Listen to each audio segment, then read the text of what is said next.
छात्रों आज अपन अध्याय 4 10वीं के द्विघात समीकरण से करते हैं क्वेश्चन। द्विघात समीकरण 2x² धन के kx धन के 3 बराबर 0 में k का ऐसा मान ज्ञात कीजिए जिनके दो मूल बराबर हैं। तो अपन सॉल्व करेंगे।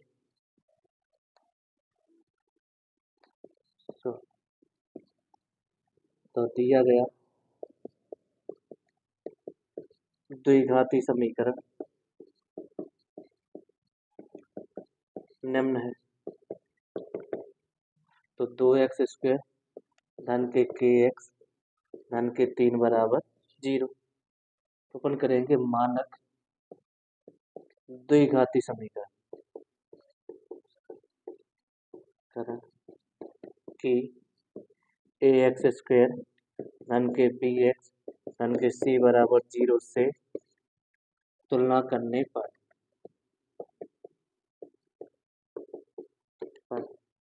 तो a का मान 2 आ जाएगा, b का मान k और c का मान 3।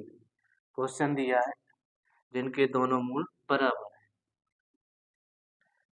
दिया है कि द्विघाती समीकरण के मूल दोनों मूल बराबर है। तो अपन कंडीशन लगाएंगे दोनों जब मूल बराबर तो d बराबर 0। तो d यानी व्यक्तिकर सूत्र तो b² ऋण के 4ac बराबर 0। b का मान k का वर्ग ऋण के 4, a का मान 2 और c का मान 3 बराबर 0। k का वर्ग 4 दूनी 8, 8 3 24 बराबर 0। तो k बराबर हो जाएंगे 24। तो k बराबर 24। तो k बराबर 24 के लाना 4 गुणित 6। तो 4 का वर्गमूल हो जाएगा 2 नीचे और आंसर आ जाएंगे धन ऋण के 6। जो क्वेश्चन कंप्लीट। पहुंचते हैं अगले क्वेश्चन में।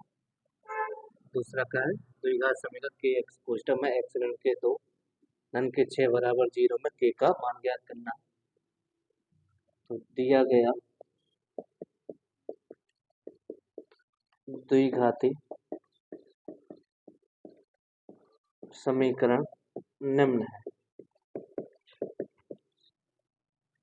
तो kx x ऋण के 2 धन के 6 बराबर 0 अंदर गुणा करेंगे तो kx² ऋण के 2k x धन के 6 बराबर 0 अंदर गुणा करेंगे।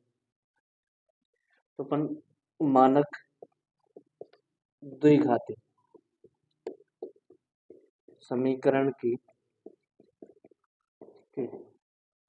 ax² धन के bx धन के c बराबर 0 से तुलना करने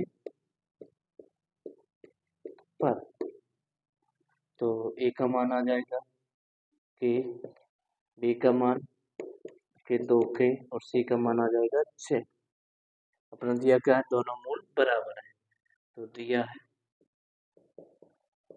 कि द्विघाती समीकरण के मूल के दोनों मूल बराबर है। तो d बराबर 0, d का मान कितना b² ऋण के 4ac बराबर 0 मान रखेंगे। ऋण के 2k का वर्ग ऋण के 4, a का मान k और c का मान 6 बराबर 0। 2 का वर्ग 4 और k का वर्ग k² गुणा करेंगे 6 चौको 24 के बराबर 0। दोनों से देखेंगे तो 4 के कॉमन आ जाएंगे तो कितने बचेंगे यहाँ पे k ऋण के 6 बराबर 0। तो देखेंगे तो जब 4 के बराबर 0 रखेंगे तो k बराबर 0/4 तो k बराबर कितना आ जाएगा 0 तथा दूसरा लेंगे तो k ऋण के 6 बराबर 0 तो k बराबर 6।